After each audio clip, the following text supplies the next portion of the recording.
Hello and welcome to the bonus topic.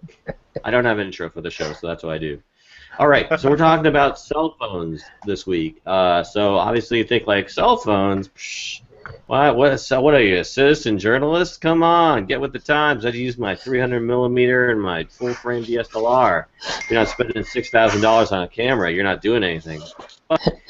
Whether or not you use it for your work or use it just to communicate, cell phones are an integral part of what we do. One way or another, whether it's, again, to transmit imagery or to edit imagery or whatever we're doing with it. I bring this up because, of course, Samsung just announced the Samsung Note 4, which is coming out in about less than 2 weeks now, and it's the sort of latest flagship phone, the 7. Did I say something else? I don't know. Did I say 6? 4? Did I say 4? Isn't 7? I'm 4. Whatever. Anyways, so the 7's coming out. That's the big one. They skipped 6. That's how big it is. It went to 7. Full disclaimer, I pre-ordered it because I'm a big Samsung Note fan. But again, it kind of spurred up my. Let's talk about cell phones a little bit. Do you guys? Ron, you use your cell phone primarily in your work, so obviously the cell phone has a pretty significant importance to you. But what are your thoughts on all y'all? What are your thoughts on cell phones in general in terms of what we do? Does it have a place? Let's start with you, Ron, since you obviously use it for your work. No, I do use it a lot. If I have a set schedule where they tell me, Ron, go to this place, shoot this event, I'll bring my DSLR and use the video mode, right? But if I'm on the street and I see spot news and I decide, hey, this might make a good story, let me go ahead and whip it out, then I use my cell phone. I have a Galaxy S5 and I have a Galaxy Note 4 that I carry. My wife has the Note 3. I didn't get the Note 5. I didn't see the point. No replaceable battery, and I know no expandable storage. Was that the correct story with that one? Anyway, I didn't get it. Yeah. The Note 7 does not have the expandable battery, but it does have the expandable storage. But it does have the storage, right, which I always put a 128 gigabyte card in there because I do a lot of video with it, so I need the storage. So I'm still on the fence whether or not to get it. I've heard mixed reviews for the pre-release model, so I want to see what happens. My wife is eager because she still has a Note 3. She would like the Note 7. Yeah, blame her. I was honestly kind of on the fence as well, just because, I mean, the Note 4 is a very good phone. It works really well. My major complaint with it is that the battery, at least for me, barely lasts half a day. I'm usually having to swap it out by about noon just to get through the day. So I have actually 3 batteries that I have. You have 3. I have 2 batteries. Yeah. So it's kind of like, I'm so sick of that. So I'm hoping the Note 7 addresses some of the battery issues. If not, there is a battery pack that comes with it, or you can buy with it. So I may jump that side as well down the road. But we'll see how it does. I heard the Note 5 is better at battery management than the Note 7, but I don't know. It's a little bit of a risk. I mean, as bad as the battery life is, I'm happy that I can swap it out or add a 10,000 milliamp battery from one of these other companies. Right, exactly, and that's I mean, I have an iPhone 5S, which is relatively old technologically. It does a couple things exceptionally well. I don't know about the Galaxies, but the iPhone does really good panoramas, and it does very good stabilized video. And so a lot of times in some of my video projects, I'll actually use it in lieu of a Steadicam. And then I do a fair amount of social media imagery of just found moments with the iPhone, which is why I carry this guy around, because the batteries on all of them are pretty much useless. So I actually do use the iPhone a lot. The other thing that was interesting for me was you said this was in the context of street photography, and if you think of historically, street photography is typically done with either a normal or slightly wide-angle lens, 3 to 15 feet proximity. 95% of the great street photographs are roughly that range, give or take a little bit, the focus distance. So in that case, this is one of those rare examples where I think the lens and the ability of a cell phone camera is actually pretty effective versus some of the other ones where you might need a longer lens for, say, sports or something else. Yeah, I was looking at that, and I actually I sort of messed up there. But hey, let's talk about that. Okay. Actually, my initial bonus topic was about street photography, And I was like, I think what happened was I was looking at my Google Doc on a different computer or something, and it was empty. So I was like, oh my god, I gotta get a bonus topic in there. So I'm like, oh yeah, I'm gonna get the okay. So we can actually talk about that. That's going to be an interesting thing we're going to talk. Okay, so let's make this a hybrid topic then. So initially, I was going to talk about street photography. You know, basically, is it photojournalism, and if so, what's the difference? Is there a difference, or is it just a variant? So there you go. Zach, you can talk about either. What do you want to talk about? Phones or street photography? Or both, or how they correlate? Interesting, because while you guys are talking, I was looking at the accessories, which is actually kind of interesting. There's a Moto X or something like that that's coming out that now has the docks. It actually docks onto different things. Like one is a speaker set, one is a thing. So it's interesting that I think that possibly with this one, because there's also a case that you can get for this for the Note 7. Because I'm also a big Note fan. Right now I have the Nexus 5X just because it was cheap, and I tried using Google Phone for a little while and it didn't really pan out. But they have actually a lens cover case that comes along with it with a 108 degree wide angle lens. It has this big thing that kind of like sticks out of it. It's a little weird. I think maybe you can just screw in different lenses or something. But what I am really interested in is the kind of the future that our cell phones have now basically become less cell phones and more cameras or just sharing devices in general. So it'll be interesting when you've seen all of those like weird, I think Sony had one and Samsung's had them with like the lens attachments that have the kind of the camera in the lens. So like I see that like if this Moto phone that has all these dock attachment things start working out, there's no reason why you wouldn't have a dock that actually is like an APS-C sensor camera, you know, and like start having things like that so that, you know, at least for the street photographer or just the kind of casual, the person who, you know, you used to have a point-and-shoot camera. Like the sales of those cameras just evaporated. Yeah. Like they just don't exist anymore. It's actually kind of weird. They're still made, but like no one buys them. It's kind of like I have no idea. I guess probably the Asian market is the only people I've ever really seen using point-and-shoot cameras instead of their cell phones or both or whatever. But it'll be interesting to see if that's kind of the next step. Now that we've kind of reached, like, everybody kind of always asks, like, what the hell is the next iPhone going to be? You know, like, what are they going to add that makes people want to buy it? It's going to start being attachments, and that's kind of, I think, where everybody makes their money on products, you know, whether it be cameras or whatever. You know, the camera bodies, you buy one and they last for at least, you know, a couple years, hopefully. But it's all about the accessories, the lenses, and everything else they buy. I think that cell phones are going to be like that too, and that's going to also help, I think, at least for street photographers. I think that as opposed to there's a lot of Instagram street photographers out there, but once you finally have like a real lens or a real kind of quality behind it, or like a speed as well, because I've never had a good cell phone camera that takes at the speed that even a point and shoot would take. But I think that's hopefully where everything's going to go, if that makes any sense. I actually had the opportunity to play with the Motorola camera phone, you know, whatever the phone that had the attachments on the back, and it's pretty neat. I mean, it's kind of like, you know, one attachment per feature, but it's still, you know, they add extra speaker or extra battery pack, or there was one other thing, I can't remember what it was, but it's pretty neat. I think that's definitely something you can see in the future. You know, there's a lot of modular phones coming out, and well, not a lot, but there's two, at least one from Google. You know, yeah, you can swap out your you know, rinky-dink built-in lens with like a telephoto. I mean, you already see a million companies who come out with these little attachments that, you know, slide onto the top of the lens. I mean, imagine if you could have that from, you know, just like you're swapping out camera lenses on a, you know, DSLR. Yeah.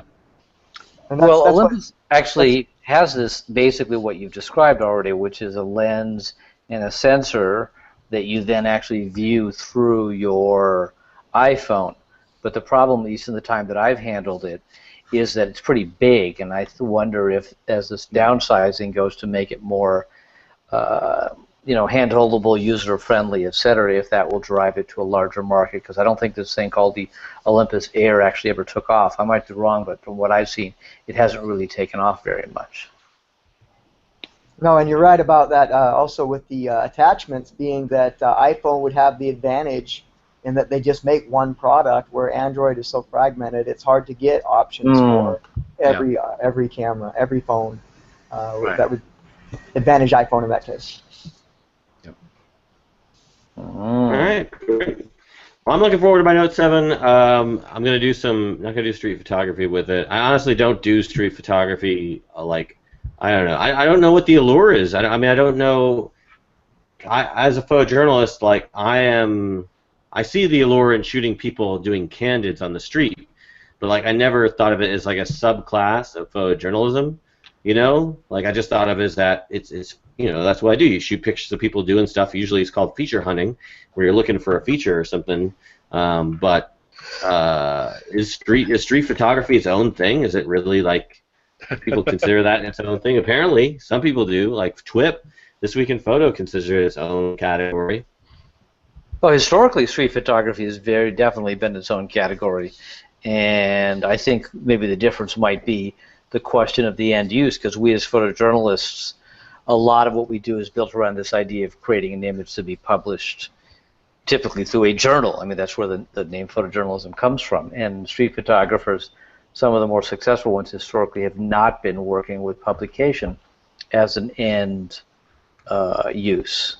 Robert Frank being just one example. So he wasn't published, even though he did very well with the book The Americans, it wasn't published in a journalistic context, but it's still become part of the photographic language. So I think there is definitely a subgenre there. I guess I was intrigued because I completely misread your notes, but I've seen a lot of my students. Don't worry, so did I. Okay, do really extraordinary work with a iPhone in terms of street photography, because when you hold it up and you're doing whatever you do on it, people presume you're doing something other than photographing. And I think you can get away with it a lot more. Yeah. And that to me is the most interesting thing about the cell phones and street photography. And I don't know the Galaxy phones that much because I'm an iPhone user from way back. But I do think we're going to get to the point, especially with a little more technology, where Zach was talking about, where the lines will just continue to get blurred and eroded. Yeah. But going back to that, you said, again, I know there's a lot of famous street photographers too. What was that? Vivian Maier was a street photographer who got, lots of press recently because of her movie. But I don't know. It's a subgenre of photojournalism, right? I mean, that's all it is, right? It's not its own thing. Well, I can't think of it as its own thing. Well, give me an example of what you define as its own thing. In the world of fine art, I think it probably is its own thing. That's why, I mean, there are people who would you classify it as photojournalism? Would you classify it as something else? Well, I'm not being flippant. Let's define photojournalism. I think of photojournalism as essentially journalism through the art of photography, telling stories, by trying to communicate a message. I don't think street photography does that. Then, if that's the case, then street photography isn't photojournalism. Street photography is just candid photography on the street, because nobody captions street photography, really. They just go around, they shoot it, and Well, it's an art form. It's more of the art aspect of photography. Yeah, but what I'm getting at is, are we defining photojournalism as in requiring a publication or a channel? I mean, anyone can publish photojournalism. I can go on right now and publish photojournalism to my blog. I don't need a third party to publish that for me to define it as photojournalism. It's just the genre of what it is. It's the intent of the photograph. What the intent of the photographer. I can do street photography that is journalism.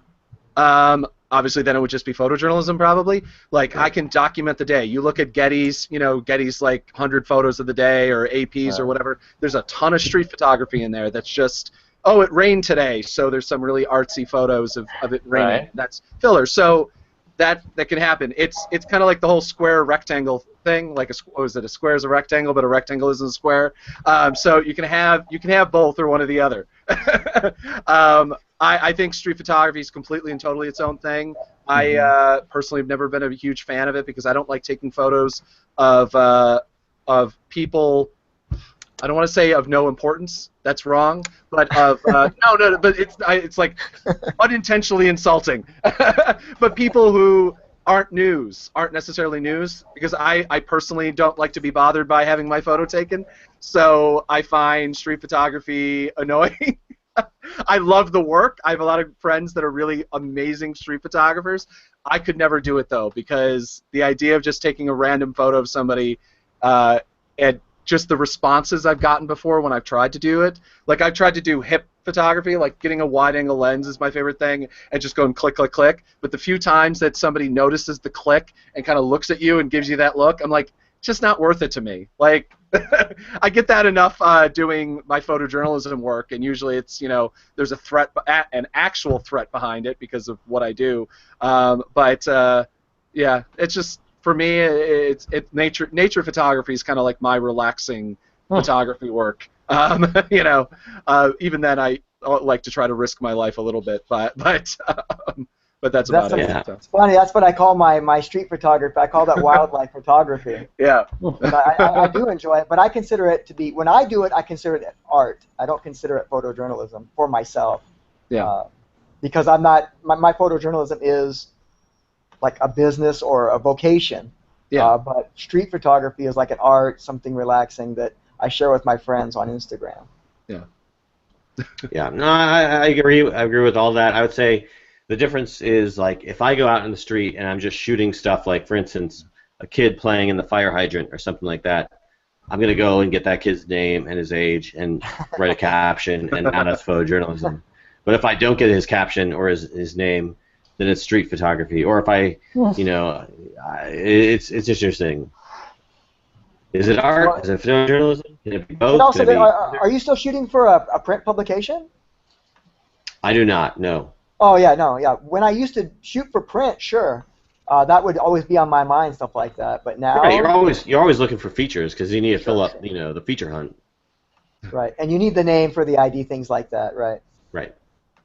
So that's, I think, what separates street photography from more street photography / photojournalism. But well, that would anyways. also depend, right? I mean, anybody can be a street photographer, right? But not everybody can be a photojournalist. Well, I don't know. Nowadays, I guess anybody can be a street photographer, just the same way anybody can be like a cell phone photographer or a citizen journalist. But to be a true photojournalist or a true journalist, visual journalist, I think, you know, you need to have a bit of background or at least a bit of...